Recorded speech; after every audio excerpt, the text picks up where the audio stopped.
পুরোপুরি অ্যাক্টিং। আর মা প্লিজ এবার অন্তত অকারণ আবেগ দেখানো বন্ধ করো মেয়েটির ওপর, অনেক হয়েছে। দাদু, তোমার নিশ্চয়ই তোমার নাতির সঙ্গে কথা বলা হয়ে গেছে, এবার প্লিজ এই পেপারটা সাইন করো নাও।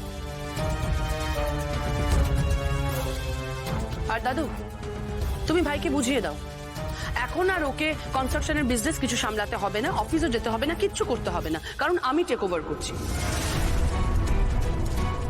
এই যে পাওয়ার অফ অ্যাটর্নির পেপার, তুমি প্লিজ সাইন করে দাও নাও। তুমি এখনো চুপ করে থাকবে দাদু ভাই, কিচ্ছু বলবে না? এক মিনিট দাদু ভাই, তোকে বলছি, তোকে একটা কথা আমি ক্লিয়ারলি জানিয়ে রাখছি, তোর এখন যা সিচুয়েশন, তোর হাতে কিন্তু ব্যবসা কোনোভাবেই ছাড়া যাবে না। আর এমনিতেই ইনসিডেন্টের জন্য আমাদের কোম্পানির রেপুটেশন যথেষ্ট হ্যাম্পার হয়েছে। ঘুরিয়ে পেঁচিয়ে কথা বলছিস কেন? যা বলবার সোজাসুজি বল। মা, আমি এটাই বলতে চাইছি, ভাই যদি এখন নিজেকে শান্ত করে সবার আগে, বাড়িতে থাকে আর আমি ব্যবসাটা চালাই, তাহলেই আমরা সবাই সবাই বাঁচব।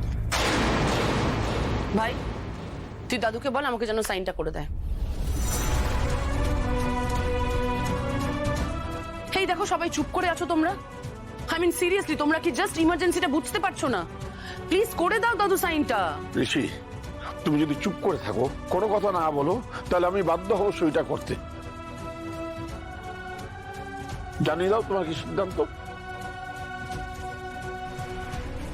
তুমি কি পারবে ব্যবসা চালাতে বলো, নাহলে আমি ইশিকাকে দায়িত্ব দিয়ে দেবো। হ্যাঁ দাও, কথা তো হয়ে গেল, বোঝালাম তো সবকিছু আমি। এরপরেও যখন তুমি চুপ করে আছো দাদু ভাই, তখন আমি সইটা করি। আরে কেন দেবে না, সাইনটা তোমাকে করে দিতে হবে, সেটা সবার ভালোর জন্যই দাদু।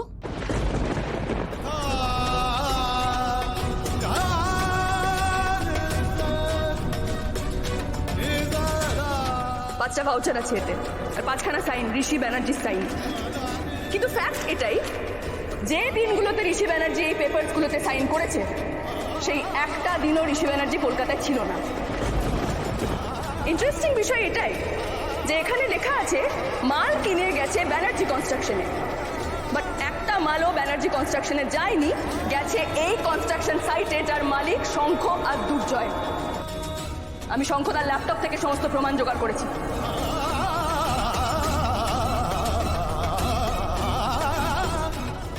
এরপরেও যখন তুমি চুপ করে আছো দাদু ভাই, তখন আমি সইটা করি।